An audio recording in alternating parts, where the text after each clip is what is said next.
program, so you will be able to ask your questions. And please join me in giving a warm welcome to our clinic.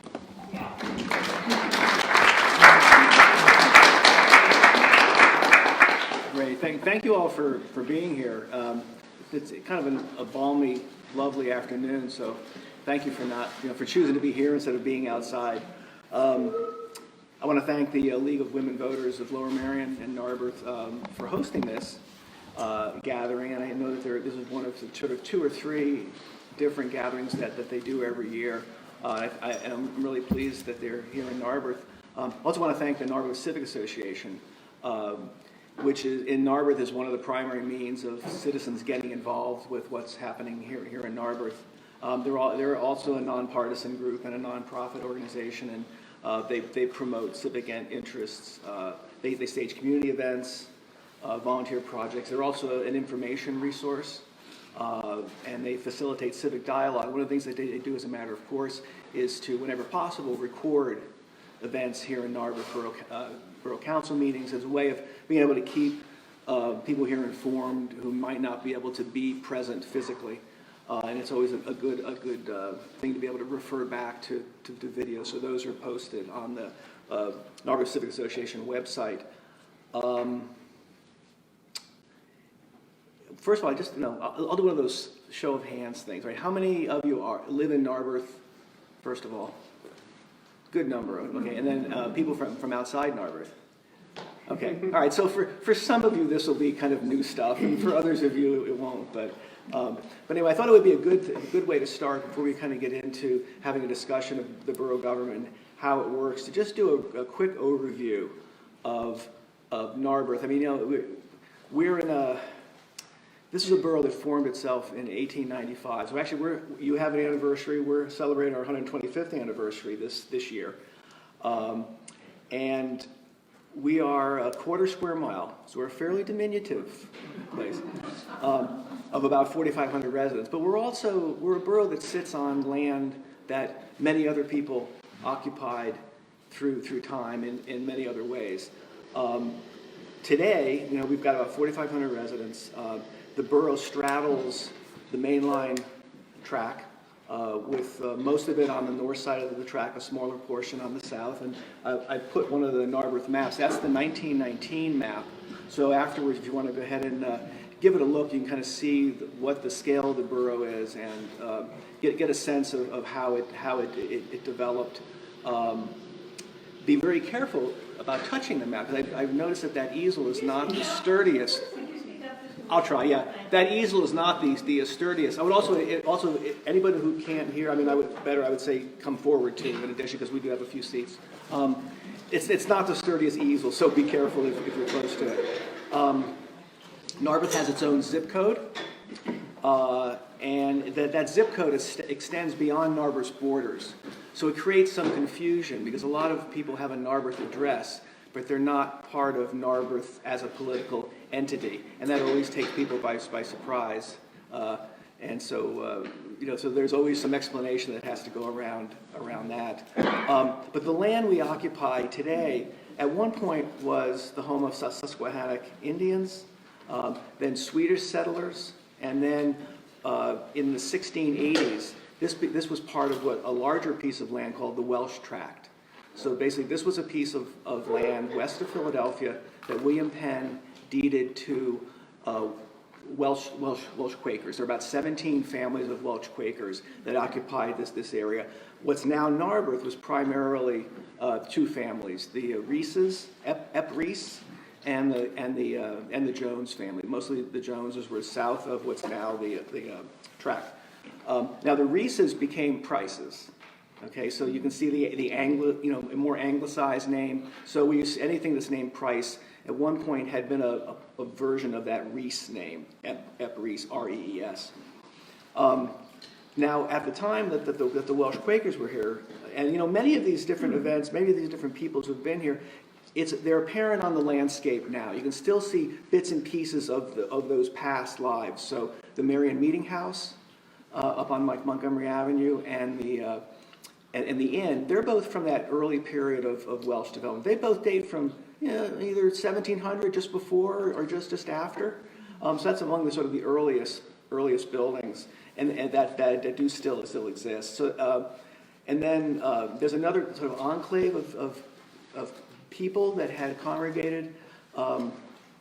Libertyville, which is where Mary Jo Daly lives, that portion of Narberth, which is on our sort of northwest corner, that formed by 1700 as well. So that's one of the earlier parts of what we now know as Narberth. So like Aviva Restaurant, and all of that, that's all really had been part of Libertyville at the time. In the 19th century, there were two railroads. That was the big railroad building period. Two railroads moved out from sort of the east to the west. The old Columbia Railroad cut through what is now Narberth. One of those lines of the Columbia Railroad then became the Pennsylvania Railroad that now passes right by Borough Hall. So that was one of the branches of that railroad. There's kind of a now lost train station that used to sit right in the middle of town. That was around 1870. Early 1870s is when the railroad's presence was really being felt here. The bridge that crosses over Wynwood Road, if you look, there's a date stone on the far side of it. It says 1875. So that's the kind of initial railroad transportation development in the sort of last third of the 19th century. But in terms of, we can see a lot of these evidences in road types, road names. Like we know Haverford Avenue, right? Well, that was the old Marion Haverford Road. And it was called that because it linked together the Marion Meeting House and the Haverford Meeting House. There's another road that links that meeting house, the Haverford Meeting House, with Radnor's Meeting House. So there's a real prominent Welsh layout on the land in terms of road systems and all this. And we've retained a lot of those names. And if you look at maps, you can kind of see how the landscape was organized by different people who have been here. Before Narberth was Narberth, we began to see a lot of suburban house development in the 1880s, 1890s. This was mostly good-sized houses, fairly large suburban houses on fairly large lots in the 1880s and 90s. But then we began to see, about the time the borough was formed and the years after, development of smaller houses on much tighter lots. And that's kind of the character of Narberth that we sort of think of today. So anyway, so that's just kind of a little sort of quick thing. We can interject more as time goes on if there's a need for it. But I would also direct you to, for more information on Narberth's history, especially the visual aspects of it, go to narberthhistory.org. So it's two words rammed together, .org. And you'll find a lot more. That's the website of the Friends of Narberth History. It was a website that actually was put together and mostly populated by George Lonsdorf, who's one of the volunteers who's been working on that. And it's an amazing resource. It allows you to sort of discover Narberth things on your own. There are maps, there's scan maps that you can toggle, and you can make the maps appear and disappear, so you can do overlays right on your computer and see the way that the borough developed, a whole host of those maps. There's also a lot of other information. We've been extracting census data. So if you plug in your address, you can find out who's lived in your house at different times. What do they do for a living? And the more and more we have access to census data, we'll keep building upon that. And you really see how the character, how the ethnicity of Narberth changed and developed over time. All of these things you'll be able to sort of just discover for yourself. It's an organization that also joins with other groups. And like the American Legion, during World War II, they created an inventory forms for people who were serving in World War II. So everyone who had a child serving in the service, they asked them to fill out a form. Those exist in 6 binders at the American Legion Hall. So we borrowed them, scanned them all. So now those are all available as scans on the narberthhistory.org website. So if you live on Iona Street, 249 Iona, you'll know that a soldier named Casavecchia lived in that house in the 1930s. He was killed in World War II. So it adds a whole other, you'll be able to describe several levels of interest and levels of information about Narberth. So anyway, let's move on to the program. I'm going to introduce, first of all, Andrea Deutsch. Andrea is our mayor. And I thought a good way to begin getting into this would be for Andrea to sort of talk with you a little bit about being mayor of Narberth, what that job entails. And we're typically seen as being a weak mayor, strong council form of government. But that really doesn't tell you much about how this place works. So let's start out, Andrea. Hi, I'm Andrea Deutsch. I am the current mayor of Narberth. I'm actually the first female mayor of Narberth. I am the first Jewish mayor of Narberth. So we have crossed a lot of bridges that had never been crossed before, but I like to think I'm carrying on the traditions of former mayors who cared and guided the borough into the future. As Dennis said before, Pennsylvania state code governs the rules and responsibilities of mayors and how we're supposed to participate in our municipal government. As he said, it is a weak mayor, strong borough council form of government. Other states, it's different. But basically, the code gives the mayor multiple responsibilities, three major ones and some minor ones. The biggest role of mayor in boroughs in Pennsylvania is to control the policies and procedures of the police force. So Narberth is fortunate enough to have our own police force. We have 5 officers and Chief Gallagher. We're soon to have a sergeant join us. And the mayor sets the overall policies and procedures of how that force is supposed to run. I work in conjunction with Chief Gallagher to form those policies and procedures based on his extensive knowledge. But I also we work together because I know Narberth. And so we figure out what is best for this community, what is the appropriate policies and procedure for our borough. And that takes a significant amount of time. The next major role of mayors in Pennsylvania is to break ties in the event there are ties in borough council. So I sit in chambers during all the council meetings. I'm in all the executive sessions. I'm part of it, but I'm not a voting member of that council unless through someone abstaining or being absent or having a conflict, there is a tie. And in the event there's a tie, I can break that tie. And that's one of my roles. Now, the third role is when Borough Council, as a legislative body of government, when they pass an ordinance, I as the executive function, can veto that ordinance. So I have the power of vetoing any ordinance that comes across my desk. I also sign any ordinance if I believe it should go through. Just like in the federal level, I can be overridden on a veto by a supermajority. So if you have a decision that's 7-0, obviously that is a veto-proof decision, or a 6-1, or even 5-2. Those are veto-proof decisions that even if I vetoed it, they have enough members to override my veto. But if it's a 3-4 decision in favor of an ordinance, that's a sweet spot where I would have the authority to veto it, and then they would have to reconvene and see if it's something that somebody wanted to change a vote and override my veto.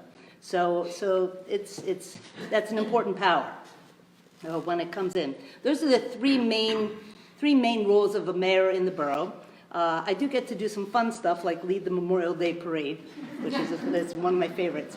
I also get to perform weddings, which is a really neat function of mayors in boroughs in Pennsylvania. And I've had the honor of doing that, performing my first wedding. And boy, that was one of the highlights of sitting in this role. So there's a number of things that the mayor does. Also, you serve as the spokesperson or kind of the cheerleader for the borough. And I help explain things to residents all the time when they're confused about changes or different things happening in the borough.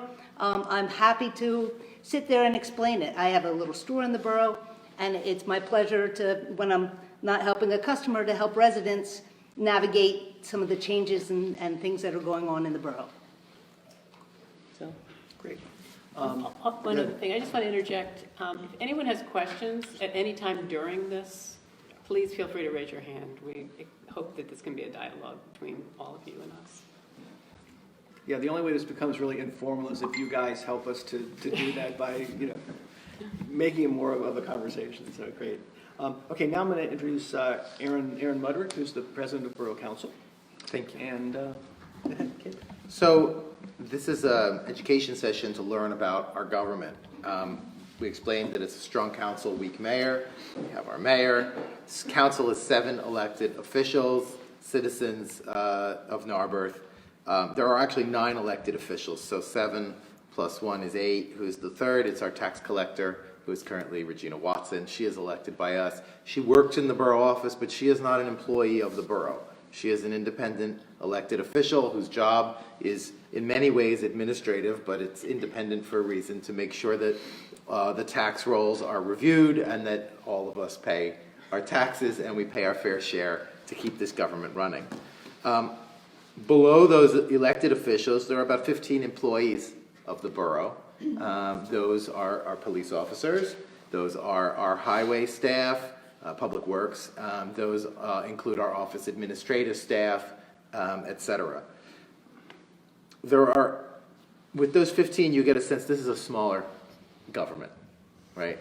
In Lower Merion Township, 15 employees might be in a single department, not the whole government.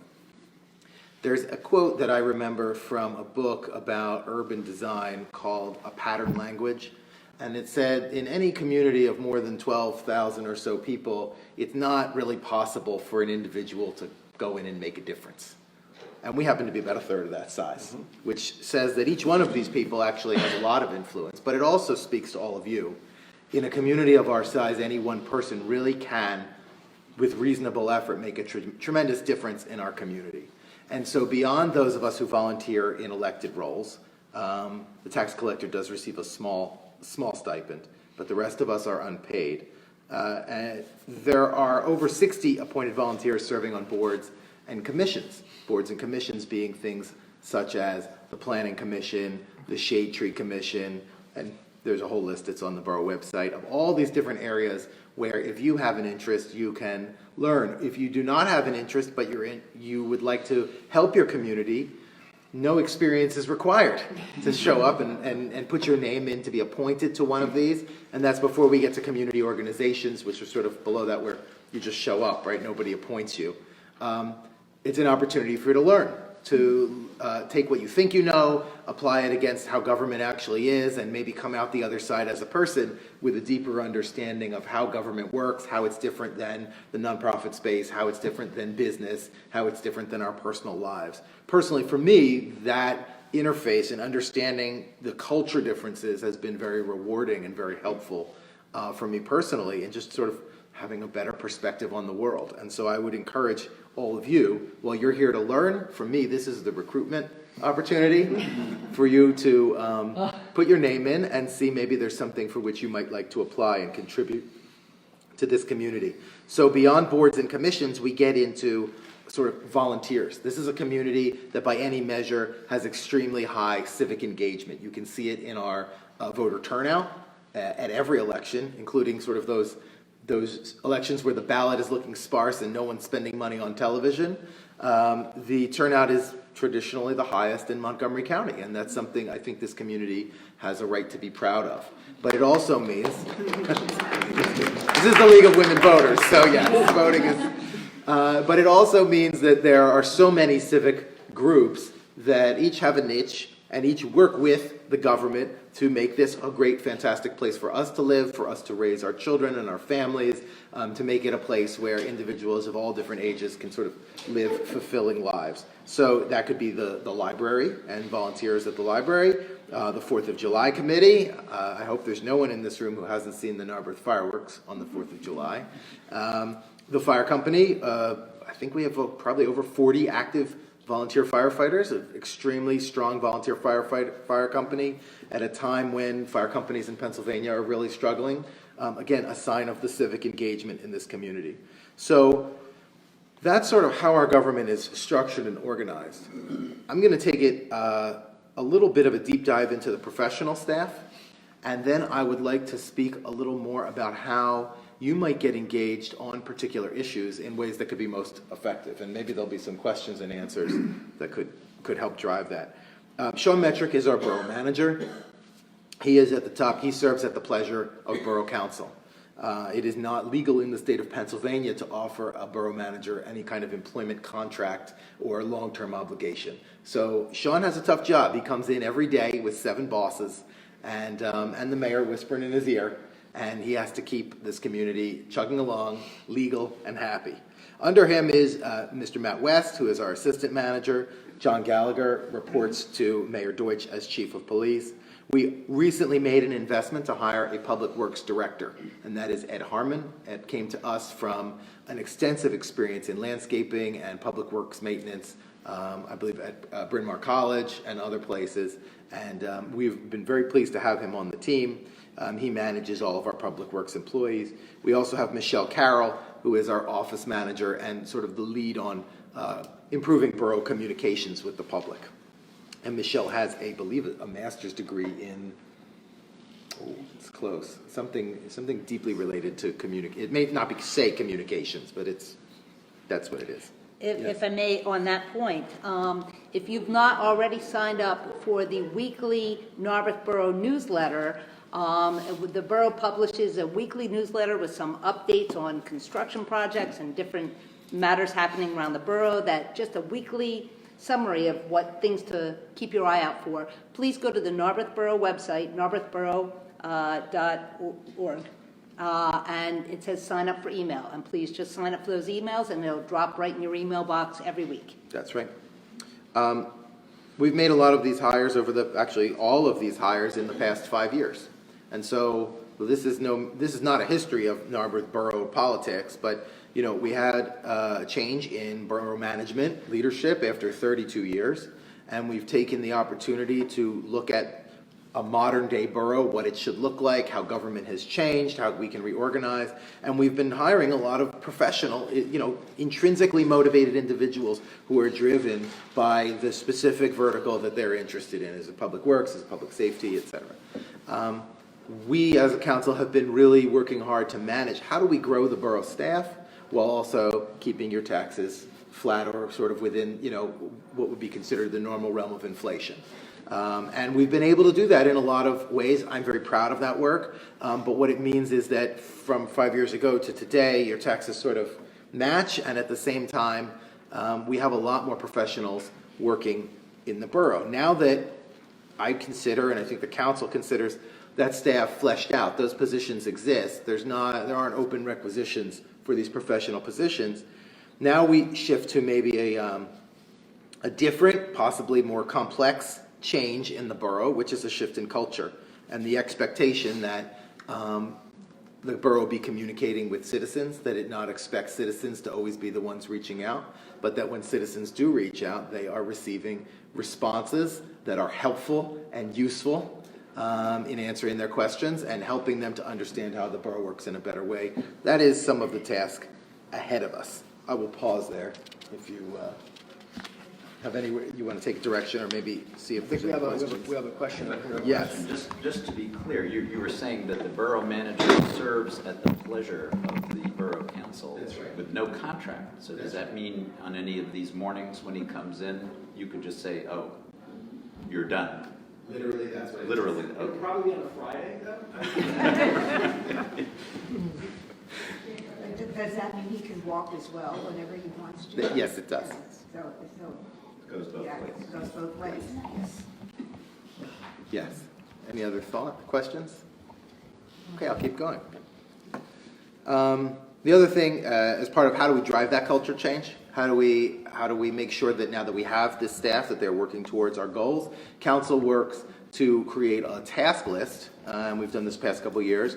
What are our priorities? Right? There's always things that come up. There's always things that seem incredibly urgent. They're emergencies. It's a new thing. I just got 5 emails or 20 emails.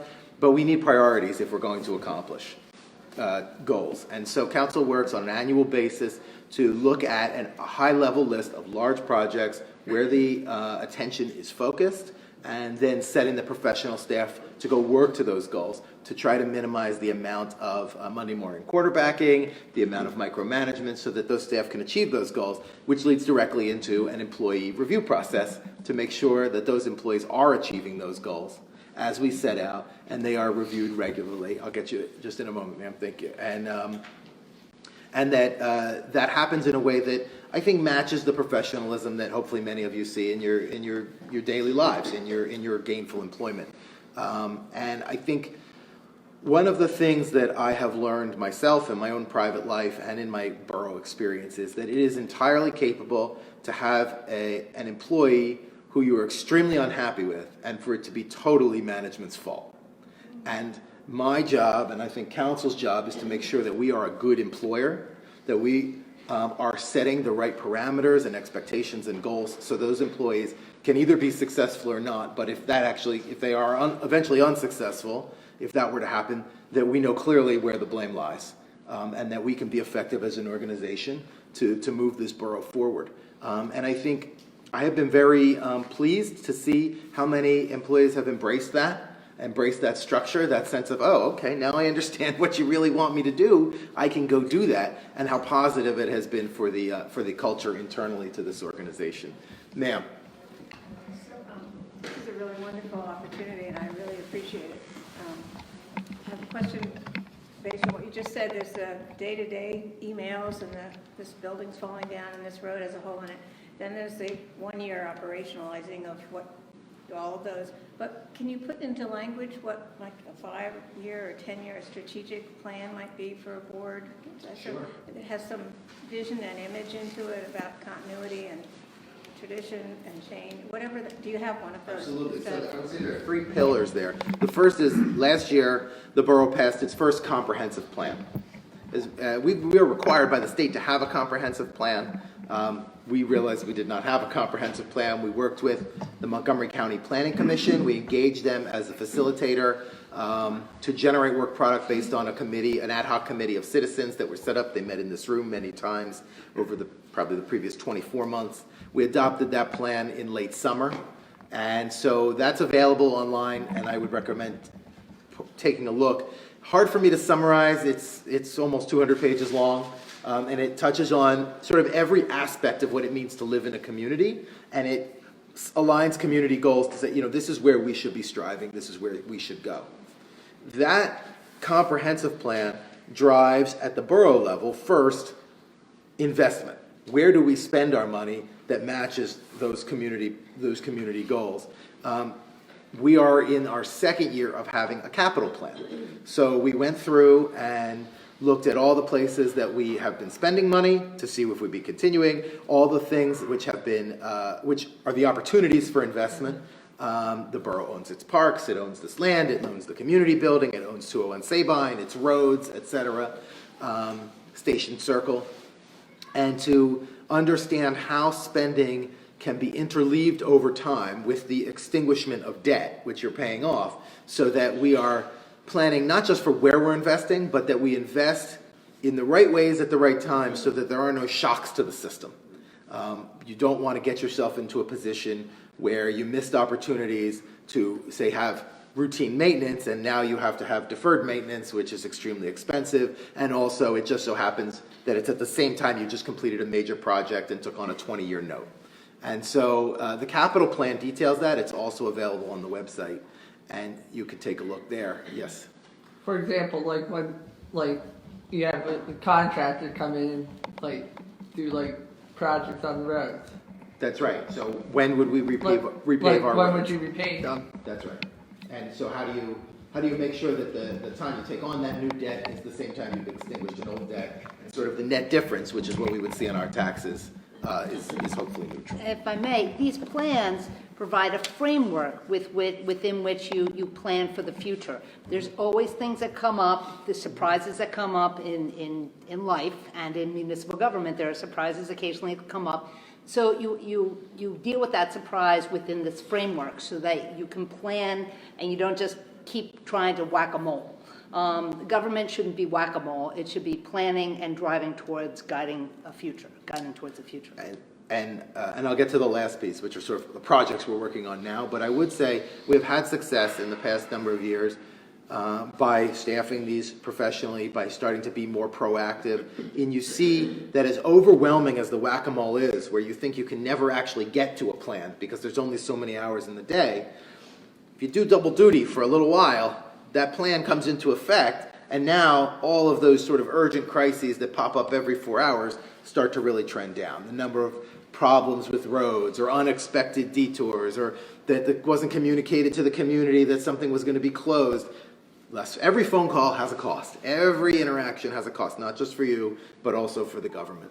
So anyway, the last piece of it, you have comprehensive plan, pushing to a capital plan, then pushing to, okay, what is the council actually working on? That's the priority list that I discussed. The major items on the list, council's going to be meeting next month to sort of relook at that list and see if there's any changes. So I wouldn't want to speak to where that might end up, but fundamentally, a borough-wide comprehensive parking policy change. Right now, we have just rules everywhere. Every time a group of neighbors came together and said, we have an issue, it was sort of patched over. And we paid a good amount of money, I think $78,000, for a study that showed us that fundamentally we don't have a parking problem, but we definitely have a problem with how it's implemented, and it sort of leads to these patchy areas where you have issues. So parking, this Windsor Avenue corridor has been looked at. I would take it up another level to say, is there a plan to reorganize the flow of traffic through our streets? The streets that are one way, they got to be that way for a reason. Should they stay that way? How can we achieve a number of the community goals in the comprehensive plan by looking at that as it relates to pedestrians, as it relates to bicycles, as it relates to the tightness of our roads and the frustration we've all felt trying to pull aside so someone can go, and the property damage that occurs as a result of those tight spaces. So that, I think, is an area of priority for council in the coming year. And then 201 Sabine Avenue, which is the borough's largest asset. I mean, we could say the park is also, it's a nice chunk of land, it's an asset, but I don't really think there's a lot of public debate that the park should become something else. 201 Sabine is an income-producing property of the borough. The former Narberth School has commercial tenants. It also is a building that had extensive deferred maintenance. The borough has been working on that deferred maintenance problem, but it may also ultimately be a building that's approaching the end of its useful life from a financial perspective. And so we're going to be having community discussions through a variety of processes to see, is it status quo? Is it more of the same? If so, how can we set that up financially for success? Is it something different? Is it more access to community organizations for space? We've lost a number of community spaces when you look at the borough as a whole, as some of our churches have closed. You had groups meeting and using halls, and now those things don't exist. Where can we get back some of that? That's a possibility. So there's a lot of discussion about 201 Sabine also as it might relate to increased opportunities for recreation, rather than having everything being centered here. You both threw your hand up simultaneously. I'm flipping a coin. I'm going left. Aaron, for how many years longer does MELC have the lease on Narberth? So the Borough Council, recognizing that this has been coming, negotiated shorter leases with all of the tenants so that I believe the longest term lease currently in effect ends in like 2024, 2023. And there's language that has been put into those leases. If you look on the website, I'm sure you can find it because all the leases are public, where the borough has options to sort of terminate early. There's a penalty for doing so, but to give us flexibility when maybe the political will is right to be able to make decisions on that property. Off the top of your head, do you know what the quarterly or annual revenue is from the leases? I do. It's just under $250,000. That is net of all expenses. So that's actual return to us with a $5 million budget. It's 5%. So we would all feel that for sure, but it's not 25% where you sort of are frozen and unable to make any decision because it's such a big piece of you. So yeah, about 5%. Yes. Speaking of recreation, how about a dog park?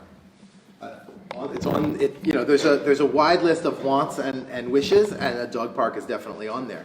Carol Marie. Hello, Aaron. The question I have is regards to 201 Sabine. Will that property always be open space as a park or versus retail space or apartments or housing? Sure. Council has made no decision to do anything, and I would say council hasn't even had preliminary discussions to establish a general direction. If they did, I would share that with you. Right now, it's open space and a commercial property. I know there is community desire for it to remain as open space. I've also heard strong community desire for there not to be retail at that location. And I guess I don't want to say it's up in the air. I don't know, because I don't want to sow a sense of that that's possible. But I really haven't heard any group or constituency coming and saying they want that. What I have heard is this is an income-producing property. It's reaching the end of its sort of useful life from a financial perspective, that $250,000 in income could turn into zero or negative if we keep having to put money into a failing building. We need to look at it overall and see what the plan is. So council does have on, it's had discussions, and I believe is close to putting out an RFP to a real estate consultant to help us work with the community to develop all of those inputs, understand where the constituencies are, what the goal would be, and then to say, okay, you have this goal, is there any way in sort of the realities of real estate that you can make this happen, that you could afford it? You know, we can make something that costs $20 million, but we don't have $20 million. That's where we are in the process. I hope that answers your question. Yes? You spoke. Narberth is such a wonderful place. I come from England, where the village was nothing to match Narberth. The sense of community here and the scenery as you go around, the way that Narberth has been wonderful. I just hope that the new culture does not see, well, things need to change here. You can go to many villages and communities and see how the changes have destroyed them. And I just want to commend you all for obviously being aware of what a gem we have and how we must keep that the way it is. If I may, I think over the years, I grew up next to Narberth and I've lived here for over 20 years, so I've been coming to Narberth since I was little enough to go to Candy Cane City. The culture has changed, but I think in many ways it's gotten even better over the years. We have events, we have the business association and some of the community, the civic association. Many of the groups and the volunteers have created events and things that we're all cherishing now and including. So change is not always easy, but it's not always bad either. And it's good to keep in mind what you love about a place and try and retain that. Thank you. So. I would add to that, and then I'll call on. We all moved here because we came here and we're like, this is the place we want to live. And then everyone brings in their own ideas and their concepts. I think it's important to recognize that change happens whether you like it or not, but we can define what that change looks like. The community, the world, the economic inputs and outputs, it's changing regardless of our desire for it to change. But recognize, to me, I'm speaking as a single voice here, Narberth is a fantastic dreamland to raise children and to teach them to be well-balanced adults who understand the value of working as a community. That's what I'm trying, personally to make sure is the output when the day comes when I'm no longer in political office and my kids are grown for that next generation of children. So that's where my head is. Yeah, one of the things that I've really noticed, the more I've looked at the history of Narberth, is that there has always been a tradition of civic involvement in Narberth. It's gone different directions, been by different people, but it's always been there.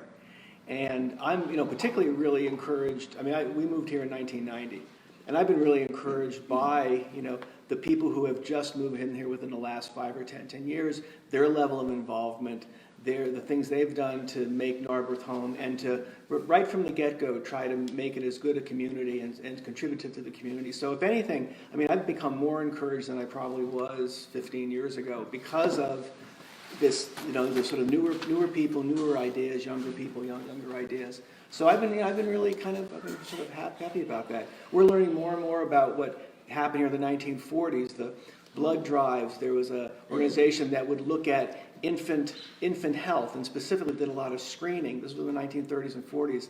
Infant screening to make sure that that diseases were brought under control and people could bring it. It was where the old firehouse was. They had a little room set up in the back every Wednesday at 10 o'clock. You could bring in your infant for a checkup. So there's all of these things. There's many things that have been forgotten about Narberth, but the thing that links them all together, I think, is a sort of a spirit of community and a spirit of civic engagement that existed and I think still exists today. So. Rosemary? One question I have, Aaron, and I'm a little bit out of the loop on this. I hear different things back and forth about growing density. And I think Narberth has been about 4,200 or 4,500 people for a very, very long time. And I think that seems to be a number that fits. I hear different folks saying that there is a push maybe coming from the county level for us to increase our density, which I think would really be a shame, and I just wonder if you could address those ideas, what's on the horizon. Sure.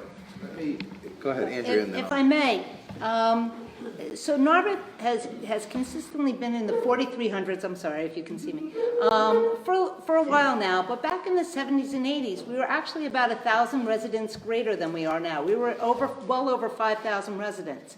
And families got smaller and things have shifted a little and the population dwindled. So we are nowhere near the population density we had, 20, 30 years ago. And as I said when I was running for mayor and we were addressing this, I loved Narberth then and I love Narberth now. And the borough is not a static entity because people die, people move out, things happen. It's living, breathing organism. But we were significantly denser in the 70s and 80s. If I may speak to that, I know that's what the numbers are, but I think if you look at the composition of households, we certainly weren't having homes with 0 or 1 or 2 children, 2 working adults, 2 cars, 3 cars. So when I'm thinking of density, it's not so much the head count, it's about the traffic, it's about, how many people are just sort of scurrying around, bringing kind of an urban anger to the way they drive, that kind of thing. So I know that going way back, we had a little more people, but 5-year-olds don't really drive. So I guess that's what I'm worried about. How dense are we going to get? So I think you hit the nail on the head right there. Narberth does not, I'm going to go out on a limb here and do a little brainstorming, so hear it for what it is. If Narberth had 7,500 people, it would not have a people problem, but it would have an automobile problem, right? If Narberth had 5,500 people instead of 4,200, it would have an automobile, right? The automobiles are the problem. When you hear sort of the kind of language that comes out of the County Planning Commission, recognizing that economic growth leads to more, and more has to go somewhere, that what helps us to maintain a livable community is what they call transit-oriented development. And whether we like it or not, but probably one of the reasons we all live here is that Narberth just happens to be smack dab in the middle of the major train line going west, and a distance where we have a bus and we have all, so we're right in the center of it, and we have reaped those benefits. Controlling the way this community looks, what kind of community it is, when I say livability, what that actually means, driven from that comprehensive plan, that is a multidimensional problem. And that is a problem that is considered and pored over and thought about by our planning commission. I'm going to give Heidi the opportunity because I have all kinds of opinions, but Heidi is in it. Okay. I'll just give you a summary. I was on Borough Council from 2006 through 2013. And toward the end of my opportunity to serve there, it became clear that our current zoning code was out of sync with the existing fabric of the borough. About 90% of the housing didn't conform to the zoning requirements. And consequently, when developers would come in and want to develop a property, it seemed that if they tore building down, that a much larger structure could take its place. And that made it feasible then, or desirable, for developers to tear down existing structures. When it really came to a head was there was a property at the corner of Sabine and Wynwood Avenue, the Spanish House, which was an historically certified by Lower Merion Conservancy structure, that a developer had bought the property, and the question was, what could they build on it? Well, our current zoning code allowed them to take down the house and put up 4 houses, which is ultimately what happened. But in that process of allowing that to happen, we had met with the developer and had very successful conversations regarding opportunities to do a more creative development, to keep the existing house and build smaller houses on the property. Unfortunately, we weren't in a position, or didn't have enough time, or it just didn't happen. We couldn't make a variation to our existing zoning code. There was concern that it would cause a precedent. That if we allowed this developer to do something special, then how are we going to regulate newer development that was going to happen subsequently? But what the good thing about all that was, even though we lost this gorgeous house, the good thing about all that was it prompted the development of a form zoning code. And what that is a code that looks at an area as a whole, and what is the essence of that area? Where is development now? Where is it concentrated? Why? And how would you develop an area so that its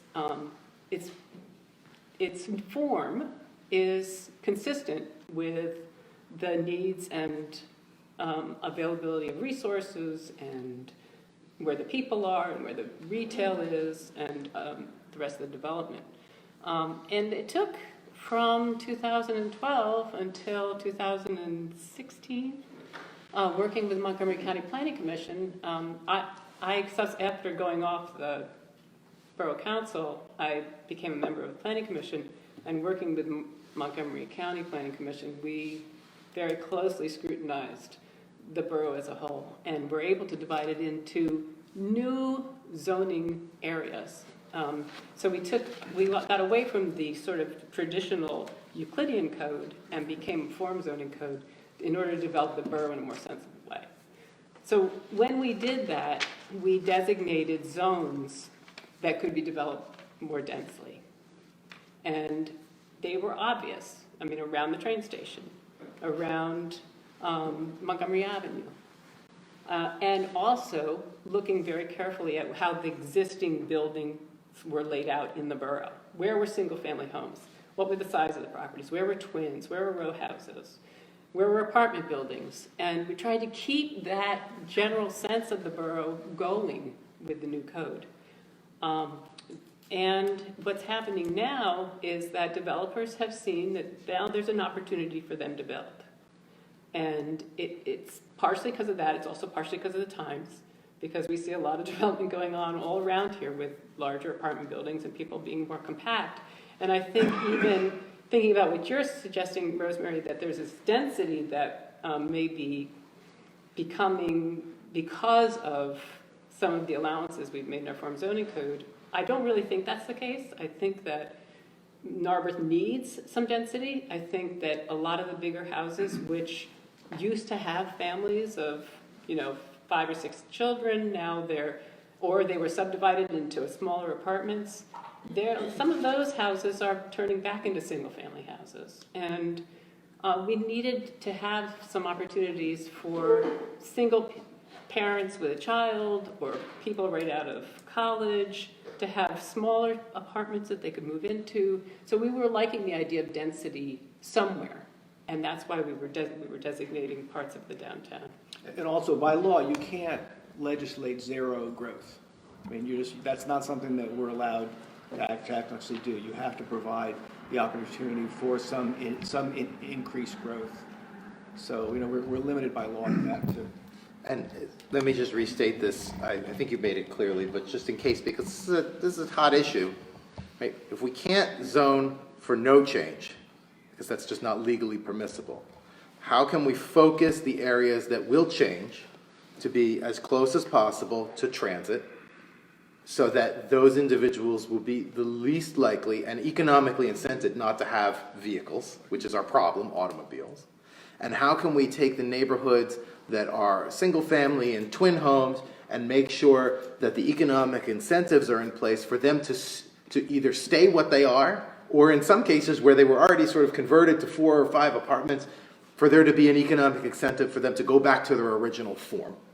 And that is what the zoning code has done since it has passed. You see it in the cessation of home demolitions. We haven't had a home demolition since the code was passed, but we have had a number of homes slated for demolition where the developer changed their plan because of the code, and they decided to spend hundreds of thousands of dollars retrofitting a home that had been abandoned for 40 years, right? Now there's someone living in it, but from the street view, from the view of the form of the community, you're just driving down the street and all these houses fit together. It's not, they all fit together until you reach this big box that looks like it fell from space to earth. And then you keep going on the rest of the street. We've seen it in increase in our permit revenue, what we've been getting from construction within the borough, people improving their homes, with the clarity of this code, with bringing properties into compliance so they come out of being frozen, where they exist as they are, but you can't do anything to them because that also would be a further violation. By changing that, people can invest in their community, in their properties. By investing in their property, you bring this community up. Entropy increases, the universe is falling apart, right? So if people can't invest, it's going to fall into the ground. We want people to invest, but we want them to do it in a smart way. And I would say the last piece, and then I'm done, is there have been a number of commercial developments that are moving forward in the borough. And then we can have, we can talk about those in more detail. But clearly, after 50 years of nothing, the interest is there. You're the moderator. I'm putting you on. So could you go back? I just need a further clarification. So if we had the council had form-based zoning prior to the demolition of the Spanish house on the corner of Sabine, what would that look like? What would be the possibilities? Now, I like those houses, by the way. I walk by there all the time. Yeah, I'm not saying it turned out badly. No, it didn't turn out that badly, but I like that Spanish house as well, too. So what would have been, given this new code, what would have been the possibilities for the borough at that time?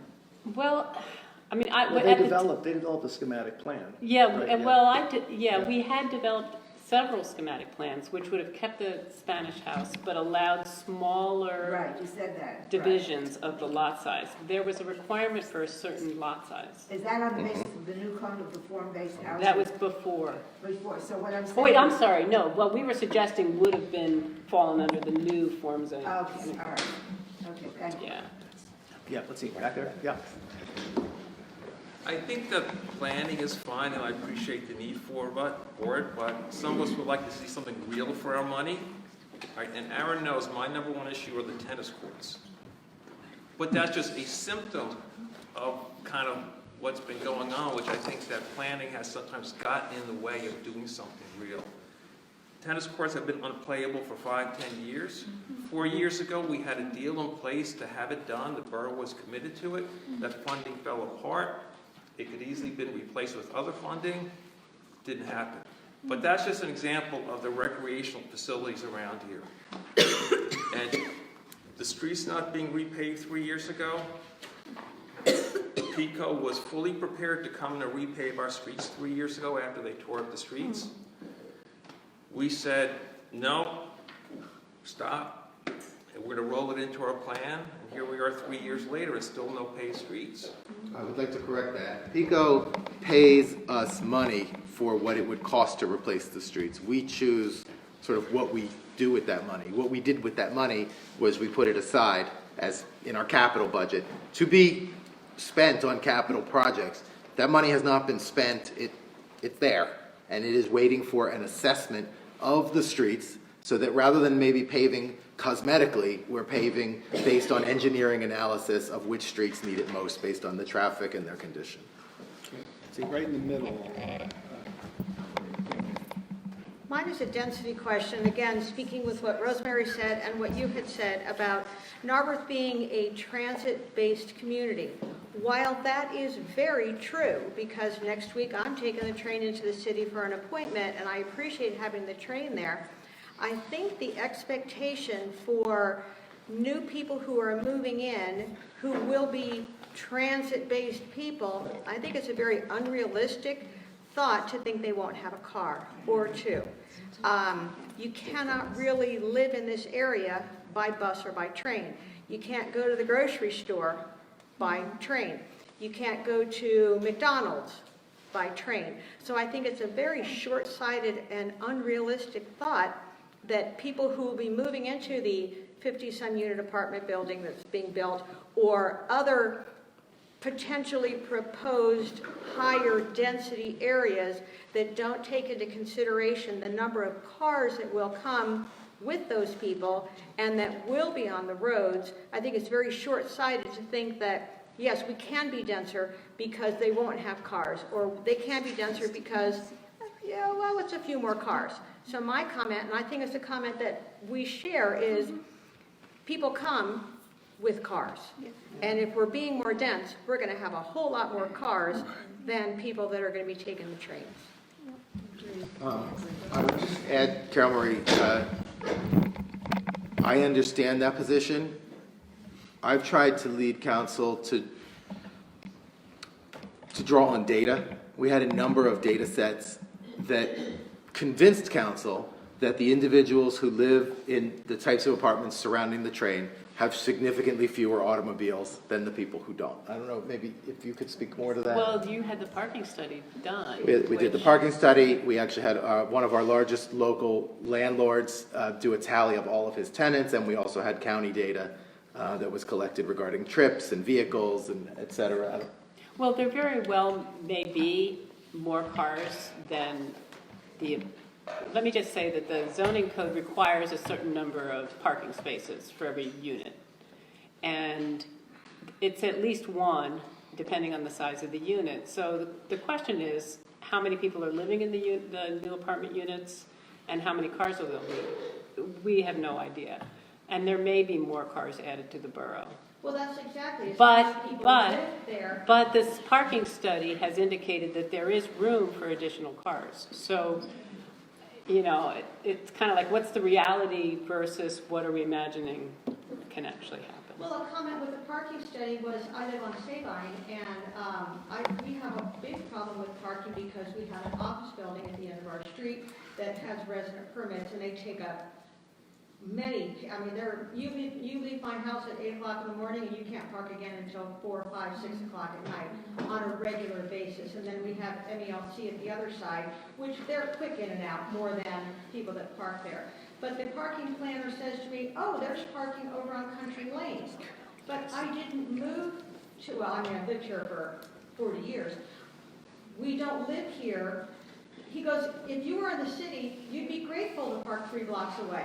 I don't live in the city, and that is why I don't want to have so much more density than I'm going to be. I mean, right now, I park in the parking lot and bring my groceries across the street because someone from the office building is parked in my parking lot. Okay, Karen Marie, I'm gonna move on. I'm gonna move on. I mean, because like, I mean, this is the conversation itself that could go on for a while. Let's move on. I was just going to say, I would shift it, but for me, Narberth is a walkable urban community. And so one of the things I like to do is walk to the grocery store, downtown to the shops, to the playgrounds, you know, all those things I walk. But the thing that's gotten me, considering how prosperous Narberth has seemed for a while, is that we have empty buildings. Can you explain why the Baptist Church, which was supposed to be replaced in 2018, is still there, the fence falling apart? Or why Ricklands is still empty, or why part of Mapes is still empty? It doesn't feel like prosperity when they're empty. Sure, I can speak to that a little bit, and then maybe the mayor, who is a little closely connected to the business community. But commercial real estate projects take time, even when they seem small. So I know, for example, the Mapes building, the new owner bought that building. He invested healthy sum in sort of, maybe we look at it from the outside and we're like, oh, it's a building, it's standing, but it needs a lot of work. Put that in. I have heard positively that there is a tenant for that space and that it will be opening soon.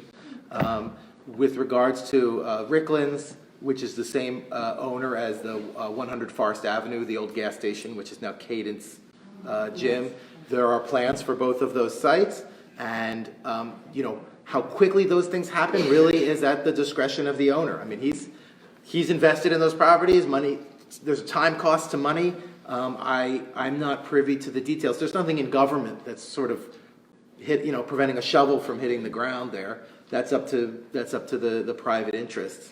And then 198 Elmwood, I would say, is the same. I mean, it's a private owner, and they could submit a plan. They have an approved plan that they could begin work on. They have not chosen to do so.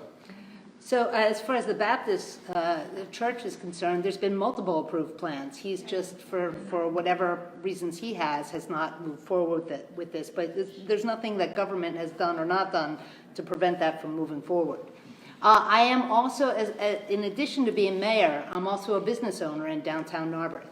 I own Spots, the Place for Paws, a little pet store that's been in the borough for close to 17 years. At one point I was out on Montgomery Avenue, and that business district has its own challenges, but now I'm more in the center of Narberth. And one of the things I just wanted to address is, as a brick and mortar business owner, I could tell you that the retail habits of folks have changed over the years. If 100 people who lived in the community would buy X number of things, now a huge percentage of that population is buying online. So that's why you see a lot of the Amazon trucks coming and going all day.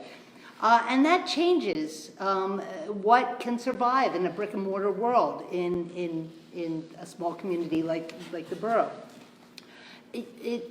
I know our business privilege tax is something we collect every year from the businesses that conduct business in the borough, the brick and mortars.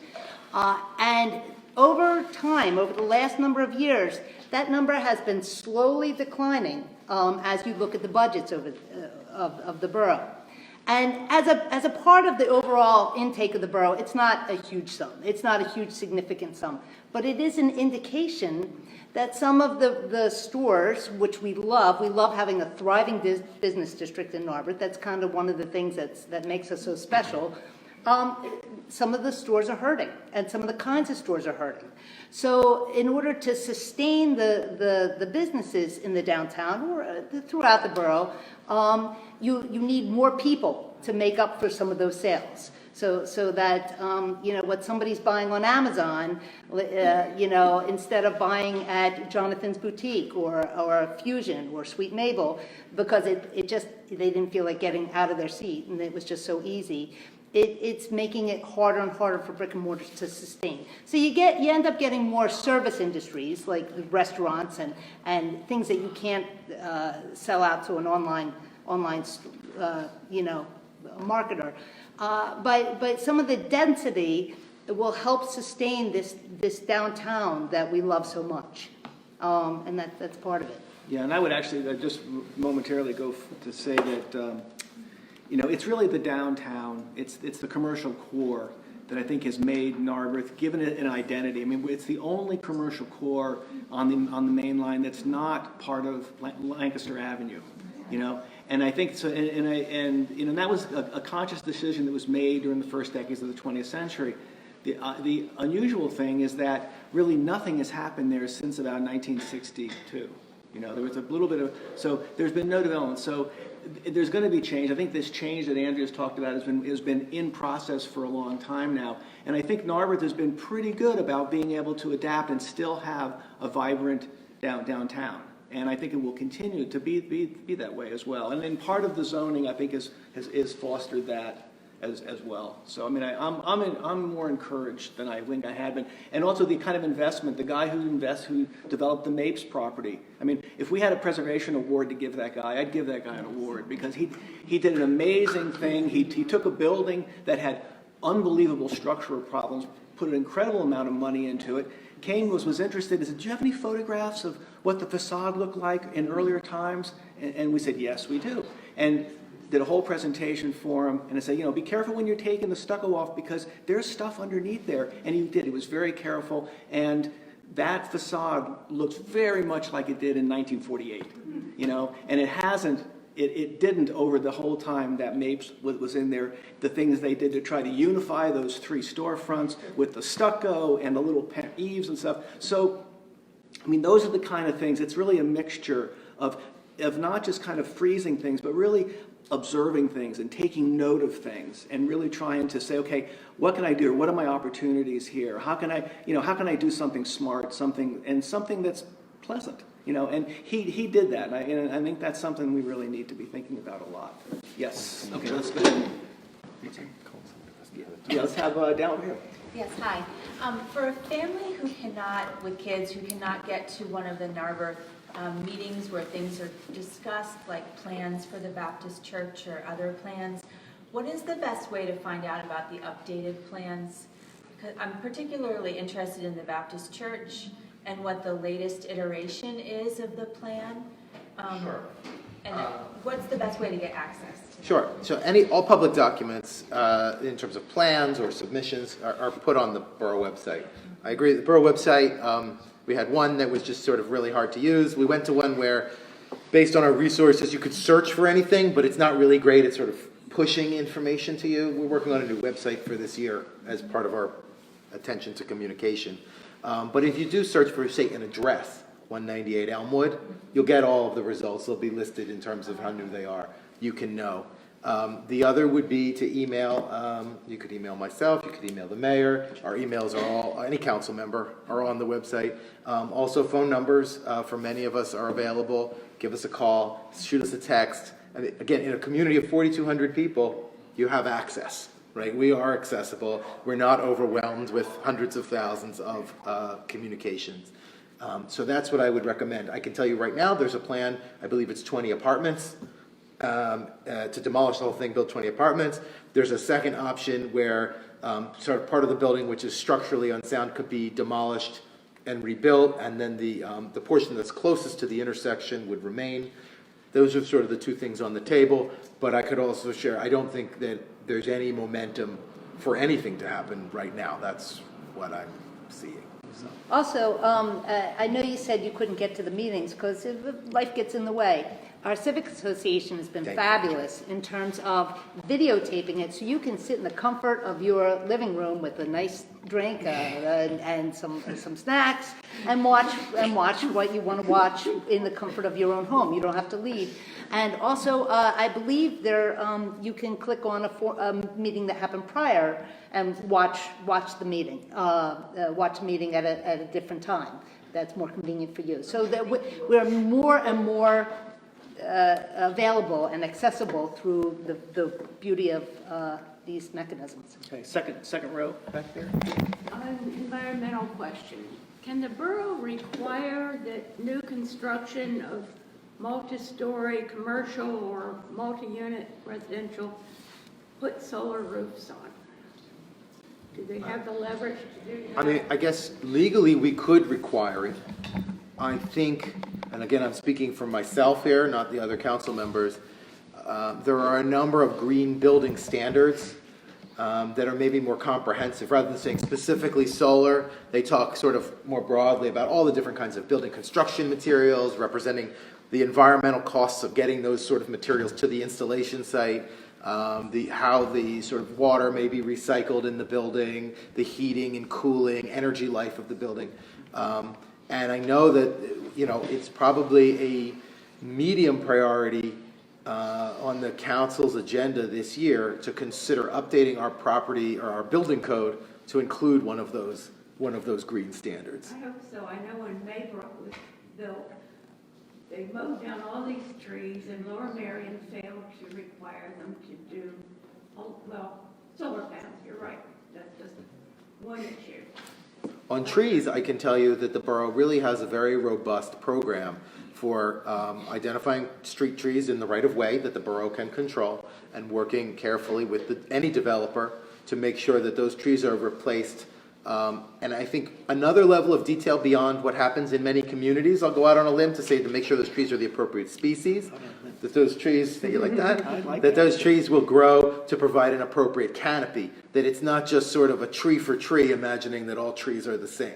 And I think you see that, when you see them digging holes and helping property owners to replace street trees because they, like everything, have a life cycle. So that 50 years from now, those properties aren't just these barren patches, as we drive down the street. So.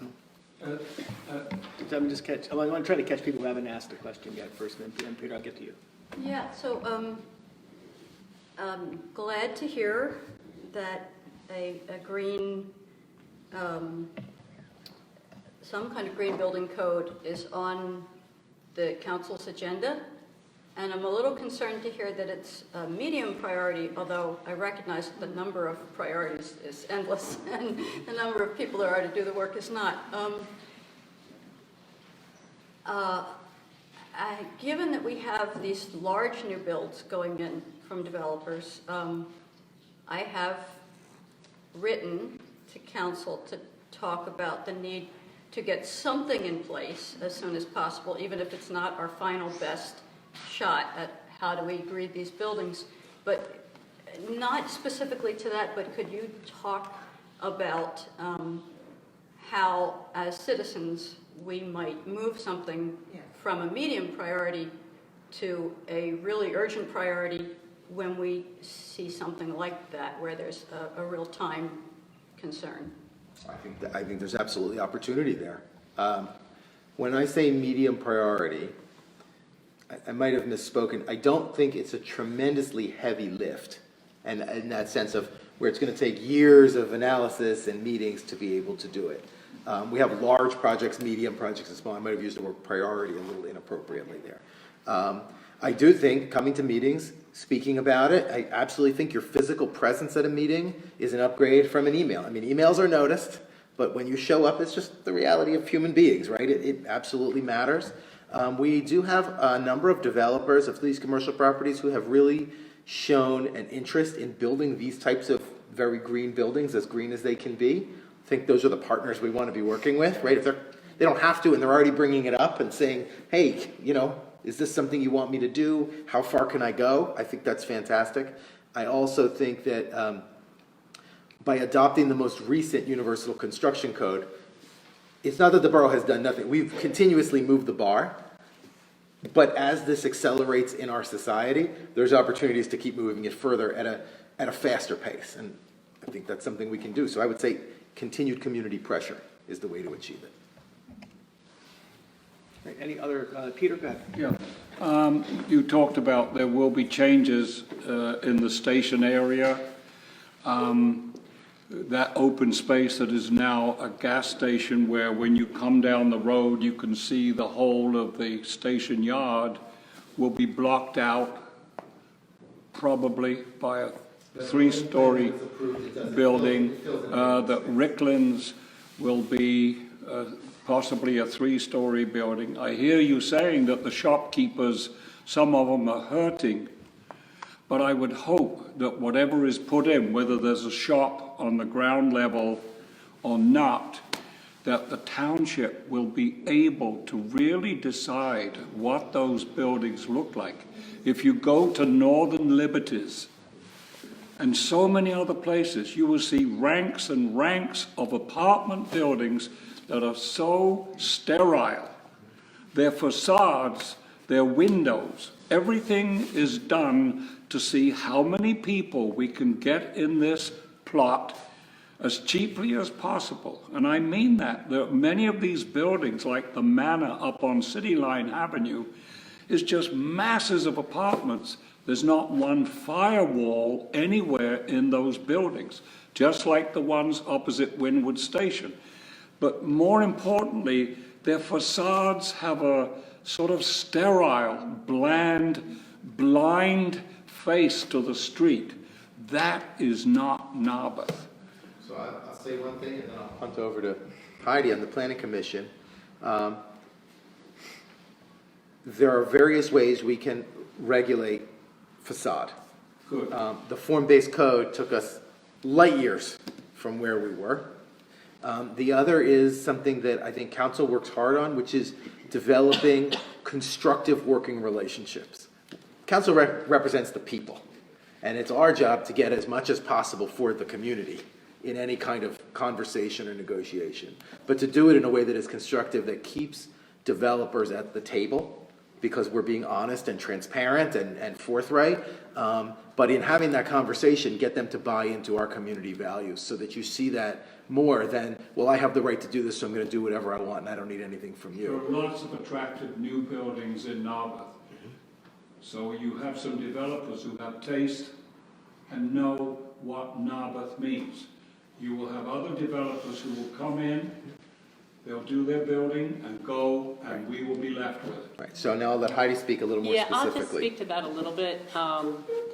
We've been fortunate that in most cases, the Planning Commission has been able to get firsthand views of what developers are planning, and in most cases have been able to drag that out as much as possible so that we get multiple chances to see what they have in mind.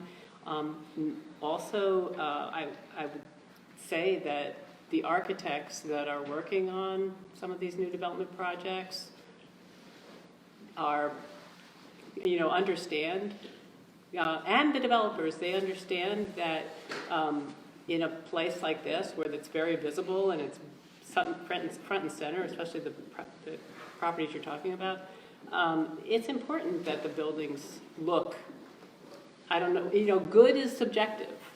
Modern, how modern do you want to be in a town like Narberth where it has a more hometown feel? But, I think a certain amount of large window area and whatnot is good environmentally. I mean, it's good to get the sunlight and warm your home that way. Also, the zoning code requires that the first floor be retail space. It has to be retail. Retail space. Yeah, and those two areas. It can't be, even, on Haverford, it has to be retail. It can't be office space. It can't be a doctor's office or professional office. It has to be retail. And the definition of retail is that there's a certain amount of percentage of the income comes from selling product. And so we're very clear about that. And we're also, by regulating the height and by regulating the window size, I mean, the form of the building, we've been able to hopefully do the best we can. We can't dictate materials. Yeah. We can't tell the builder they can't use a less expensive material. And all we can do is suggest and recommend that there are other materials out there that they might consider. And it's worked in some cases. I mean, Jim can speak to. Jim Parnwell's right here too. He's on the Planning Commission, so feel free to. Well, I would comment. So far, so good. We have worked with half a dozen developers and builders in the last since the code has been enacted in April of 16, and the vast majority are eager to work with the code and the spirit behind it, to my immense relief. And if I may, the plans that have been approved are on, I believe, on the Borough website, so you can take a look at it. When initial plans came through, I took a look at it, and this is just me speaking as Andrea, not as necessarily mayor. I was like, oh, I'm not in love with this. It didn't feel like it was the borough. And so the developer listened to us and made substantial changes. And I think the resultant ones are red brick with lots of glass. I thought they were very, very nice looking and would really, would not be exactly like what we have downtown, but fits it. But you don't want cookie cutter, you want a little individuality, but I think they're very pleasant looking and look very nice. And in general, too, I mean, it seems like buildings are okay when they reflect their time. What you really want to do is you want to have it be a proper scale. You want it to fit within an urban fabric. And I think that scale has been one of the things that they've really paid close attention to in terms of both the form-based code and then the way that code has been tweaked a little bit for the downtown area. Keep in mind that, the spot where Ricklands is, it's going to be getting a 3-story building. Well, up until 1940, there was a 3-story building there, because what you're seeing there, that's only 2/5 of a building. It was destroyed by fire. So in a sense, and then during the war, they put up this kind of quick one-story building that became the Ricklands that we grew to love, right? But that Ricklands had been in a three-story building. It's going to get that again. So, and that was the first commercial building in Narberth. So in a sense, we're kind of building back out to what, in some ways, we've actually lost. So I mean, I think, but I mean, scale is important. It's only going to be 3 stories. There's been a new ordinance for having two-story buildings across the street on the south side of Haverford, which I think is a huge. The entire. The whole thing. Yeah, the whole thing. You know what I mean? So it's like, so scale has been really important, and I think it's harder to legislate designs, but but I think if you can get a handle on scale, you're a pretty far way down the road, and I think it looks like we're pretty successful with that. So, yeah. When are you able to tell us about the Narberth Avenue Bridge? Wait, did Mary Jo leave? Not till 3:30 without it.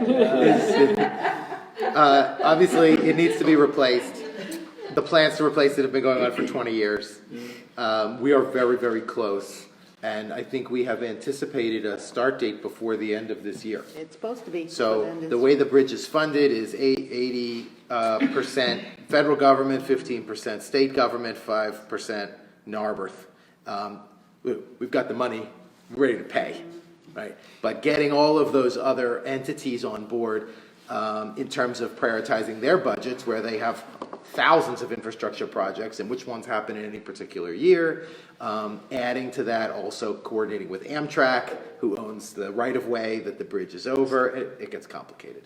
But I do, and SEPTA, but I do think it's going to begin at the end of this year. I expect it will take 18 months, and then we will have a beautiful bridge.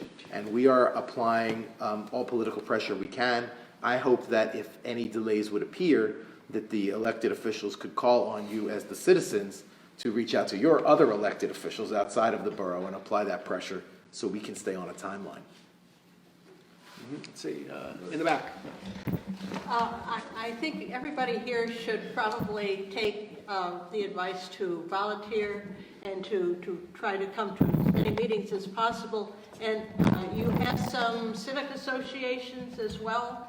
And if you don't want to spend your time at the Borough Hall, then join your civic associations at least and see if you can get a bunch of neighbors together to set some of the standards that you would like, that you have suggested this afternoon. That's a good avenue. So some of us know Elmer Chestnut, and his house has been going through gradual stages of deterioration. So now Compass has struck a deal, if you will. There were 3 houses, not only the church at the other end, but the 3 houses that have been in dramatic disrepair.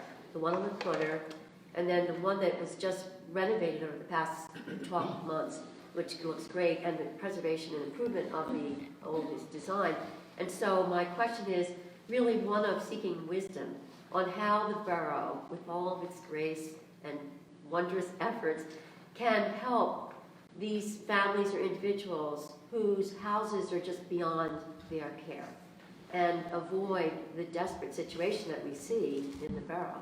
So it's really ideal that you would have a response first. Yeah. That's a tricky situation. I mean, you're dealing with private landowners and private funds. The borough obviously can't give them money to pay for private funding. There's probably some resources on things they can reach out for in terms of, I don't know if there's grants or a little assistance, but if somebody were to seek, some guidance on where to look for it, we probably could point them in the right direction of where you might seek sources of loans and things to help. But I'm not sure that the municipal government can help a private landowner use public monies to pay for a private landowner. But you're right, there might be grants available. There might be some, I don't know if something at the county level or at different levels, you could get some sort of assistance, getting a loan or something like that, but that would be something we could probably look into and see if there's a way to help. I can add, if police or social services or ambulance become involved in a location like that, where they sort of physically see on the ground, they do have sort of suggestions of access to resources. Here's a card, here's a number you can call, you can do this, you can do that, and try and be as helpful as possible. The other thing the borough's done in the past 12 months is we adopted a property maintenance code. Yes. That previously there was no legislation that said you had to keep your hedges trimmed or mow your lawn. Or we don't want to be the community that tells you what species of grass you can plant.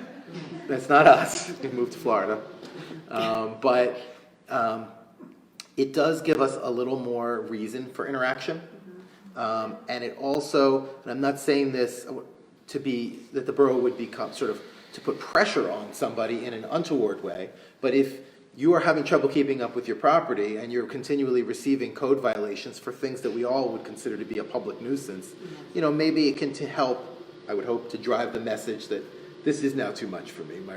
It's overwhelming me and maybe it's time for a change. Whereas before, maybe there was more opportunity to just sort of sit in silence and not get that feedback. And shame on me for not bringing up the property maintenance code, because that is a major step forward that we accomplished last year. That will give the borough some ability to enforce, major health, safety violations. Over here. Do we have time for one more question? I'm glad the person in the center asked the question about the bridge. I live in the house that's closest to the bridge, and my family is outside a lot, and we're very familiar with the traffic on South Narberth Avenue as people come across flying in both directions. I would just like to take the moment to say that we have really appreciated having a stop sign, even though it's one way. It has really changed the feel of the flow of traffic.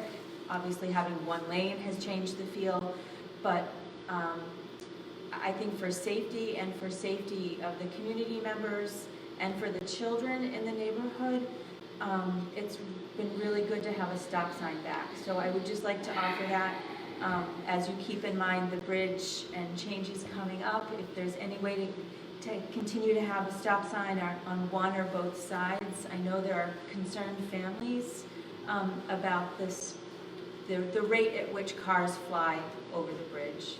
So let me speak. First, as part of the bridge redesign, the angles of approaches and the sight lines on both sides of the bridge will be changing.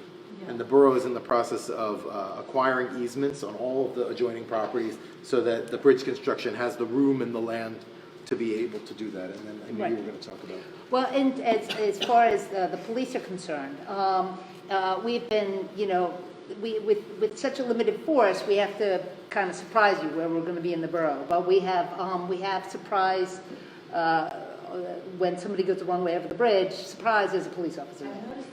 Yes, and by the way, if you see a car going the wrong way over the bridge, if you can take with our phones and our cell phones, we've been able to issue tickets for people who've gone the wrong way through citizens who've taken a picture of the license plate and the car.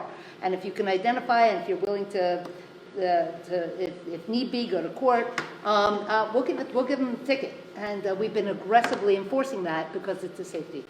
Yeah, my concern is really the speed at which people, because I think Narberth Avenue has become a throughway for a lot of cars with the advent of Waze and other apps like that. So, yeah, I'm just concerned about the speed.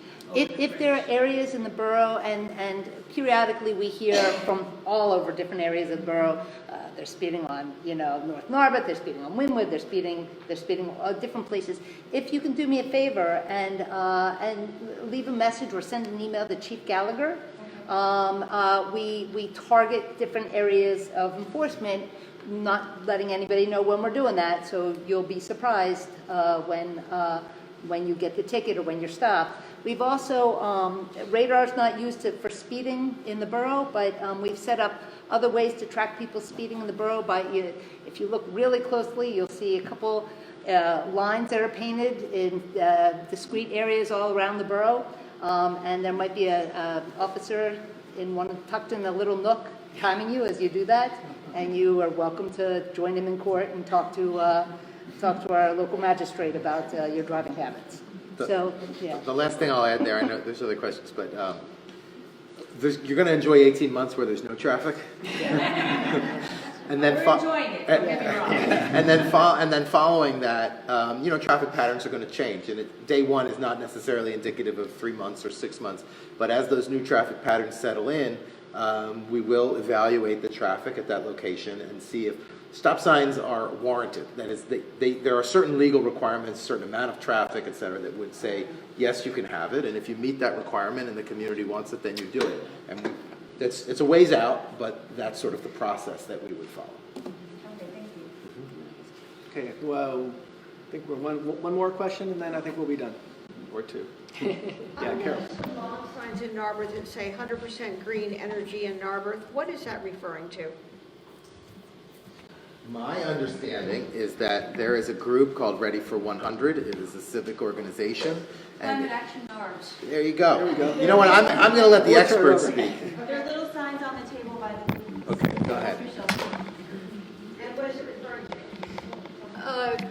It is referring to getting Narberth involved actively in lowering our carbon footprint. If you've ever wondered if your house could be more efficient or if there's something that you could do, check out our website. So it's not a borough organization? This is a citizen organization. All right, that's good. I didn't know if we're going to get off the grid and how we're going to power our homes. But we can help you get green energy. Yeah. Okay, I think, yeah, go ahead.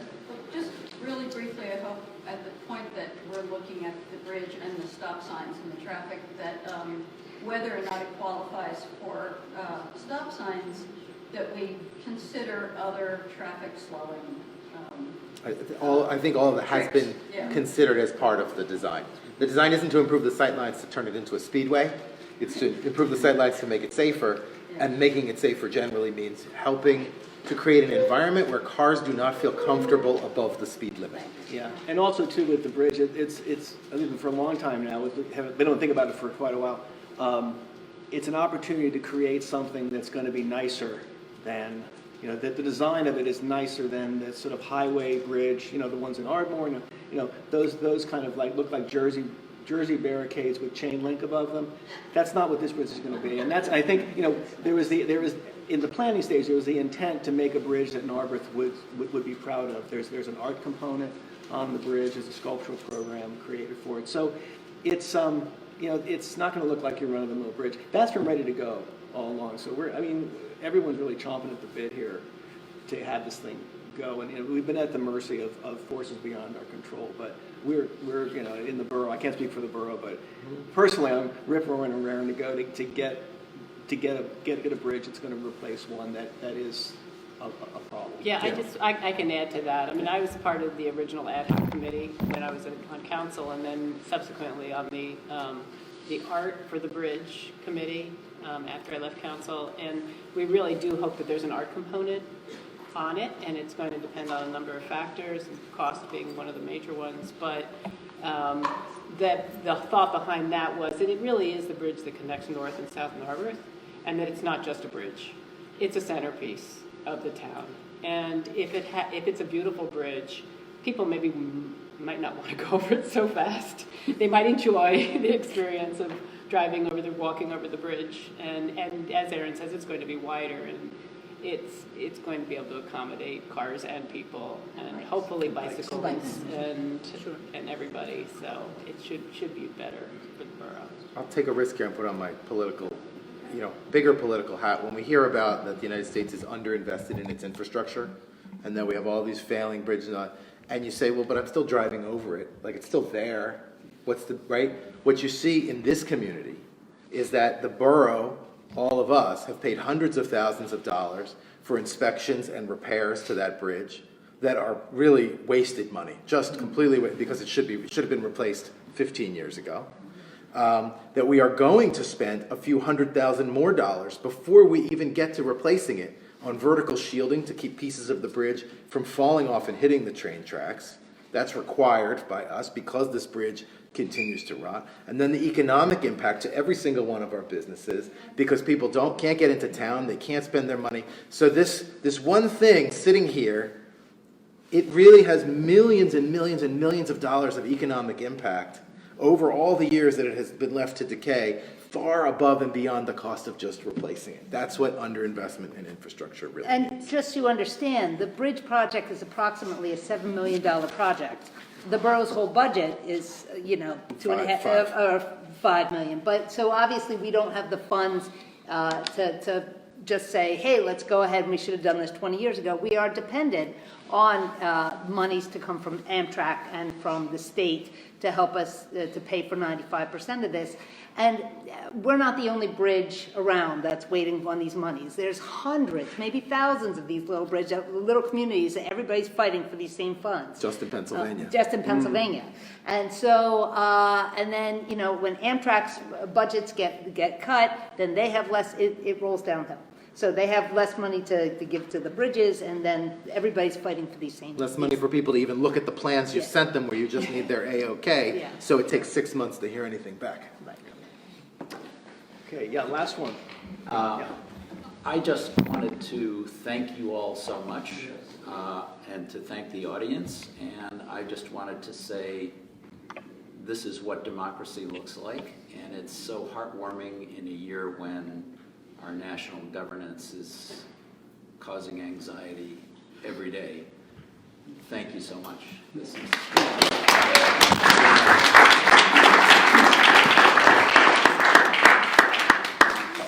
There are cookies and coffee still. Please help yourself.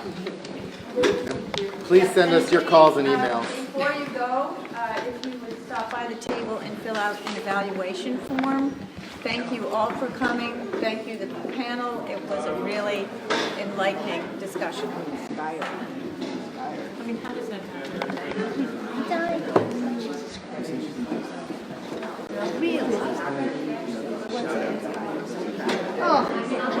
This has been a presentation of the League of Women Voters. And I'll take it. And the panel is Heidi, former councilwoman, Montagna, local Narberth historian, Muderick, council president, and Andrea Deutsch, Narberth's mayor.